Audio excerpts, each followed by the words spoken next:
नोएडा में श्रमिकों के प्रदर्शन को लेकर बड़ा खुलासा। नोएडा में हाल ही में हुए श्रमिकों के प्रदर्शन को लेकर पुलिस ने बड़ा खुलासा किया है। पुलिस कमिश्नर लक्ष्मी सिंह ने प्रेस कॉन्फ्रेंस कर पूरी साजिश का पर्दाफाश किया। जांच में सामने आया कि सोशल मीडिया प्लेटफॉर्म पर कुछ फेक हैंडल्स के जरिए झूठी खबरें फैलाई जा रही थी, जिनमें से कई हैंडल पाकिस्तान से ऑपरेट हो रहे थे। आरुषि तिवारी और मीर इलियासी नाम के हैंडल्स से पुलिस फायरिंग में 11 और 14 श्रमिकों की मौत जैसे भ्रामक और झूठी खबरें पोस्ट की गई, जिसमें माहौल बिगाड़ने की कोशिश हुई। इस मामले में सेक्टर 20 थाना नोएडा में एफआईआर दर्ज की गई है। अब तक पुलिस ने 13 मुकदमे दर्ज किए, 62 लोगों को गिरफ्तार किया। इसमें अफवाह फैलाने और हिंसा भड़काने वाले लोग शामिल है। फिलहाल स्थिति नियंत्रण में है। श्रमिक दोबारा काम पर लौट रहे हैं और पूरे नोएडा में शांति व्यवस्था बहाल कर दी गई। 2 दिनों से नोएडा में पूर्णतया शांति व्याप्त है। पुलिस के द्वारा सेक्टर स्कीम को लागू करते हुए प्रातःकाल से लगातार फ्लैग मार्च और पिकेट ड्यूटी कराई जा रही है।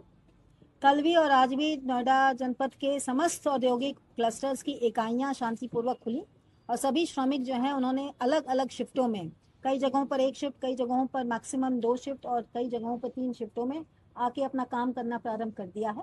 उत्तर प्रदेश सरकार द्वारा हाई लेवल की कमेटी के रिकमेंडेशंस को स्वीकारते हुए सभी श्रमिक भाइयों के न्यूनतम वेतनमान में जो वृद्धि की गई थी उसको लेकर श्रमिकों में एक संतोष की भावना आ गई है।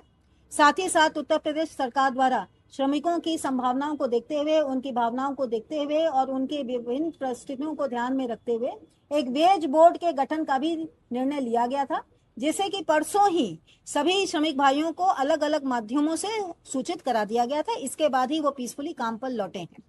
आज भी जनपद में सभी सेक्टर्स में शांति व्याप्त है, काम चल रहा है, श्रमिक आ रहे हैं और जा रहे हैं।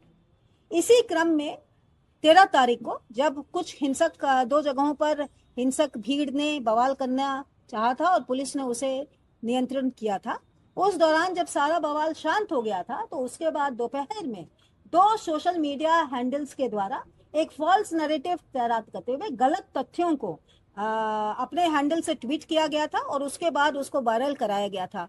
मौके से ही वापस लौट रहे श्रमिकों के पुनः उत्तेजना में आने और उनके द्वारा पुलिस के साथ दोबारा से मोर्चा संभालने की दिशा में एक मजदूर के हाथ से ही इसकी जो सूचना प्राप्त होने पर इसको तत्काल वेरीफाई कराया गया था और उसमें पुलिस की गलत फायरिंग, पुलिस ने फायरिंग की और कुछ लोगों की मृत्यु हुई, ऐसे गलत तथ्य डालकर मजदूरों को उकसाने की दिशा में महत्वपूर्ण रोल अदा किया गया था। ऐसी दशा में इन 2 एक्स हैंडल्स के खिलाफ में थाना सेक्टर 20 में 2 मुकदमे 13 तारीख को ही लिखे गए थे और उसके बाद विवेचना को आगे बढ़ाया गया था।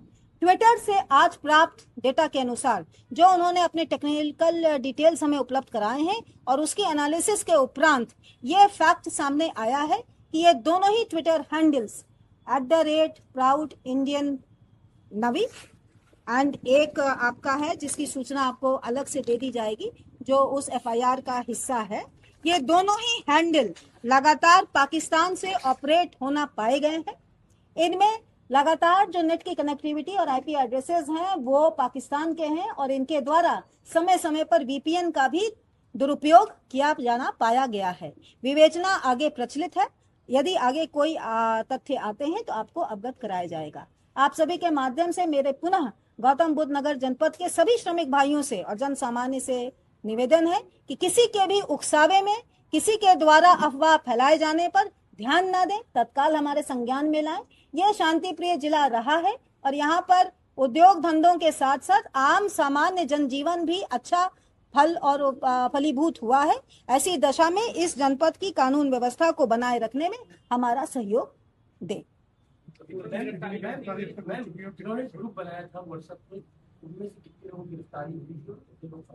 साजिशकर्ताओं में जो 3 मेन अभियुक्त अभी तक गिरफ्तार किए गए हैं उनके द्वारा इस एजिटेशन के जस्ट पहले कुछ व्हाट्सएप ग्रुपों को क्यूआर कोड स्कैन करके बनवाया गया था और उसके वो एडमिन थे और इन ग्रुपों के माध्यम से लगातार वायलेंस करने, सड़कों पर आने, आगजनी करने, फैक्ट्रियों में तोड़फोड़ करने के लिए श्रमिकों को उकसाया जाता रहा।